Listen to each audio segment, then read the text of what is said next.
Salut les chouchous, alors comme vous le savez, rien n'est trop beau pour vous. Vous, mes followers adorés, vous qui me faites vivre par vos likes. Alors j'ai décidé pour augmenter ma communauté de faire un léger petit rafraîchissement. Alors oui, j'ai 40 ans et j'ai voulu me donner un petit coup de frais. Pour ça, j'ai fait une légère, mais très légère chirurgie esthétique. Donc je voulais savoir ce que vous en pensiez. Alors oui, c'est vrai, chez les colibris, on n'est pas trop branché chirurgie d'habitude, mais là, quand je trouve que c'est quand même très naturel, je voulais partager mon secret avec vous. Maintenant, je vais aller faire un petit tour auprès de ma famille pour recueillir les avis sur cette chirurgie magnifique. À tout de suite. Je vais aller voir ma fille, je vais lui faire la surprise. Chut.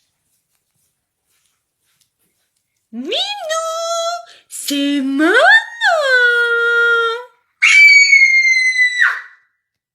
Oh oh, je suis pas sûre que ça lui plaise. Alors ce que je vais faire, c'est que je vais atténuer cette chirurgie esthétique. Ah, chirurgie du pauvre, cela dit en passant.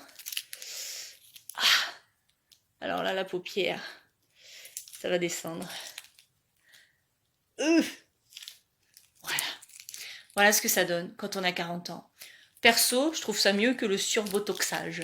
Mais ce qu'on va faire, c'est qu'on va vous faire partager une petite recette de tuto beauté crème du jour pour être belle au naturel.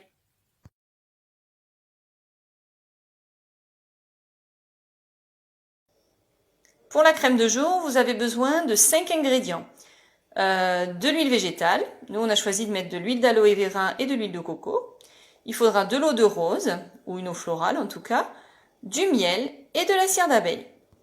Alors, on va commencer la recette en mettant 4 cuillères à soupe de cire d'abeille à l'intérieur du bain-marie.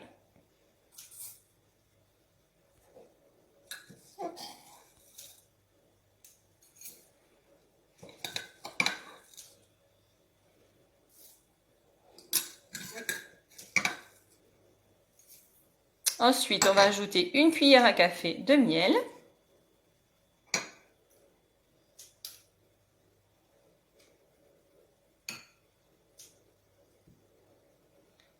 « 100 ml d'huile végétale. Donc nous, on a mélangé l'huile de coco et l'huile d'aloe vera. On va laisser tout fondre. On les mélangera intimement quand ils seront fondus et ensuite on ajoutera l'eau de rose. Donc une fois que le mélange est fondu, on continue de mélanger et on rajoute de l'hydrolat.